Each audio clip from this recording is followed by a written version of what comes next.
Hello NEET aspirants, कैसे हैं आप लोग। तो जैसे ही नीट का एग्ज़ाम होने के बाद अभी जो काउंसलिंग सेशन चल रहा है, जो लो स्कोरर्स हैं, इवन इस साल तो जो हाई स्कोर्स भी हैं, उनमें सब में एक जद्दोजहद मची हुई है कि कैसे भी कहीं पर सीट मिल जाए। और सबसे बड़ा कन्फ्यूजन जिस पर आज हम यहाँ डिस्कशन करने वाले हैं वह यह होता है कि आपको एमबीबीएस करना ही है एनी हाउ, लेकिन एमबीबीएस इंडिया से करें, ऑप्शंस अवेलेबल हैं, पैसा खर्च करें तो कहीं भी कुछ मिल जाता है, या अब्रॉड से करें। तो ये बहुत सारी क्वेरीज मेरे पास आती हैं और निसंदेह बहुत सारे पेरेंट्स के मन में ये डाउट होता है कि क्या बेहतर है, एमबीबीएस इंडिया का विकल्प बेहतर है या एमबीबीएस अब्रॉड का विकल्प बेहतर है, और अब्रॉड भी है तो कौन सी कंट्री का विकल्प बेहतर है, किसमें क्या खराबी है। अब देखिए, यहां इस टॉपिक पे डिस्कशन से पहले मैं आपको बता दूं कि बहुत ही गंभीर विषय है, आखिरी तक हर चीज को समझने की कोशिश कीजिएगा। और वैसे तो इतने शॉर्ट वीडियो में हो सकता है, क्योंकि जैसे कि आप जानते ही हैं मैं कोशिश करता हूं कि 7-8-10 मिनट में पूरा वीडियो कंप्लीट करने की कोशिश करूं, तो शॉर्ट में कुछ चीजें बताने की कोशिश करूंगा कि what are the benefits of study abroad, MBBS abroad, and what are the drawbacks. And same here with the MBBS India option, कि what are the benefits and what are the drawbacks of that. तो देखिए, यहाँ सबसे बड़ा difference तो मैं आपको जो बता दूं, क्योंकि बेहतर की बात चल रही है तो कौन सा बेहतर है पूरी चर्चा करने के बाद फाइनलाइज करके मैं बताऊंगा कि क्या बेहतर है।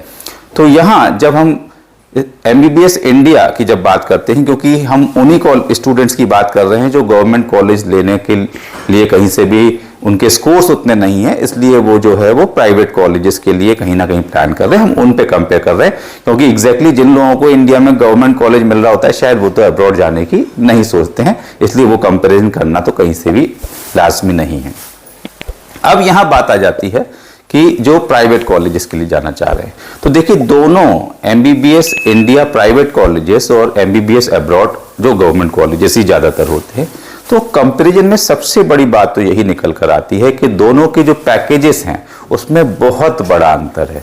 बहुत बड़ा अंतर मतलब ये समझ लीजिए कि कई बार तो इतना डिफरेंसेस है कि जो इंडिया के प्राइवेट कॉलेजेस का बजट है उसमें 4 बच्चे विदेश से पढ़कर आ सकते हैं, 5 बच्चे विदेश से पढ़कर आ सकते हैं, इतना बड़ा एक डिफरेंस नजर आता है।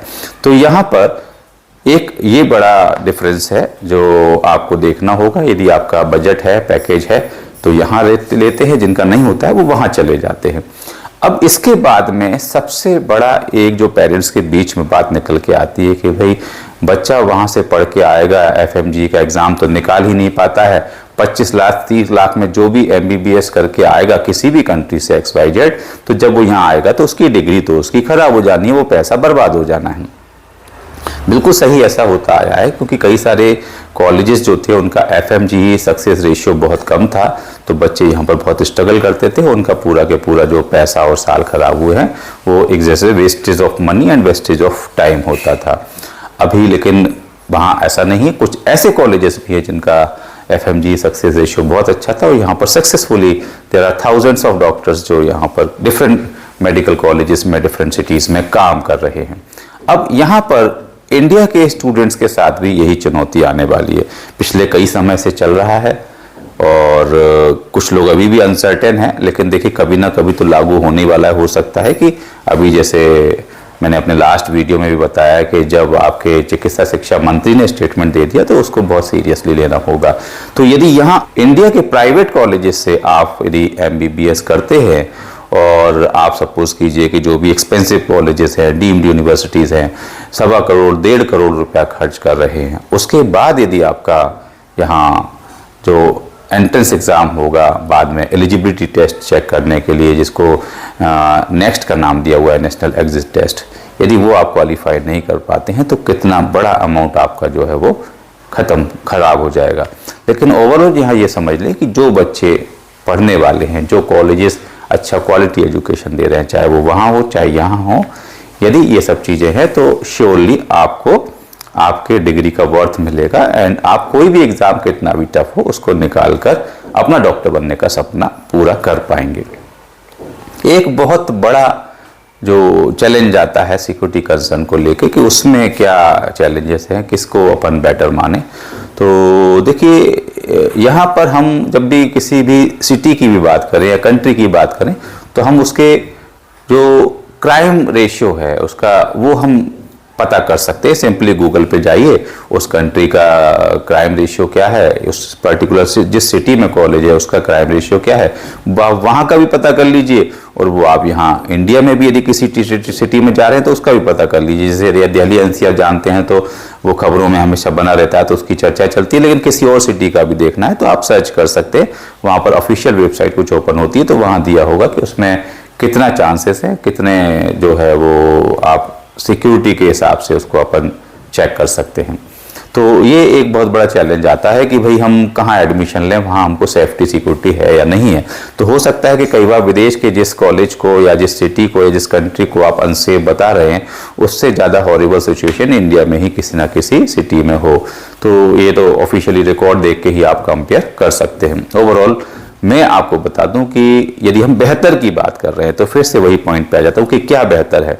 तो देखिए ये आपकी परिस्थितियों पर निर्भर करता है, आपके स्कोर पर निर्भर करता है, आपका जो बजट है उस पर निर्भर करता है। क्योंकि देखिए यदि मेरी पॉकेट मुझे 200 रुपीज़ अलाउ कर रही है तो उसमें जो बेस्ट सपोज कीजिए जो भी डिवाइस मैं लेना चाहता हूँ, चाहे कोई गैजेट हो, चाहे शू हो, चाहे सनग्लासेस हो, तो उसमें जो बेस्ट हो सकता है वो मैं लूँगा। लेकिन मेरी यदि पेइंग कैपेसिटी 2000 रुपीज़ है तो उसके हिसाब से मैं करूँगा। तो सेम ही से यदि आपकी पेइंग कैपेसिटी अच्छी खासी है तो यहाँ आप ले सकते हैं, अदरवाइज जो नहीं है तो सिंपली आपके पास में ऑप्शन बचता है स्टडी अब्रॉड, MBBS अब्रॉड का।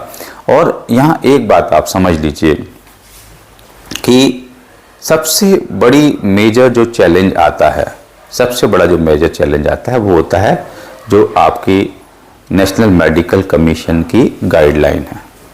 समझ लें, यदि नेशनल मेडिकल कमीशन की गाइडलाइन से कहीं कंप्रोमाइज हो रहा है, उसके अकॉर्डिंग अब्रॉड में कोई कॉलेजेस रन नहीं हो रहे हैं, तो वहाँ से तो करने का कोई भी फायदा ही नहीं है।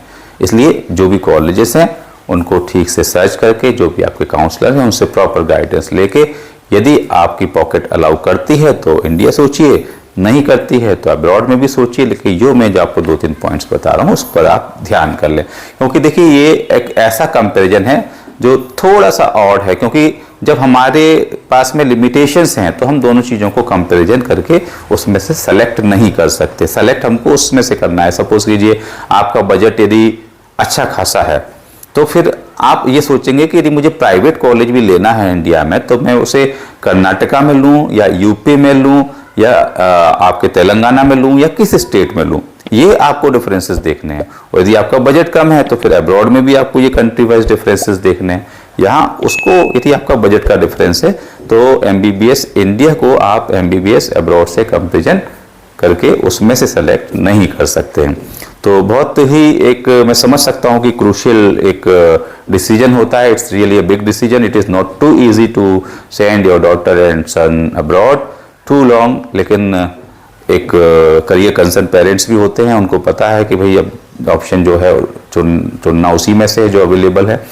तो ये यहाँ पर मैं आपको बता दूं कि यदि आपको कुछ भी जानकारी चाहिए और यदि आप अभी भी कुछ समय बचा हुआ है, बहुत लंबा समय नहीं, यदि आप MBBS इंडिया की बात करें तो ऑलमोस्ट अभी पूरे आप देखेंगे कि फर्स्ट सेकंड राउंड हो ही चुके हैं, तो बहुत कम सीट्स कहीं पर हैं या उम्मीदें हैं। लगे रहिए, प्रयास करते रहिए।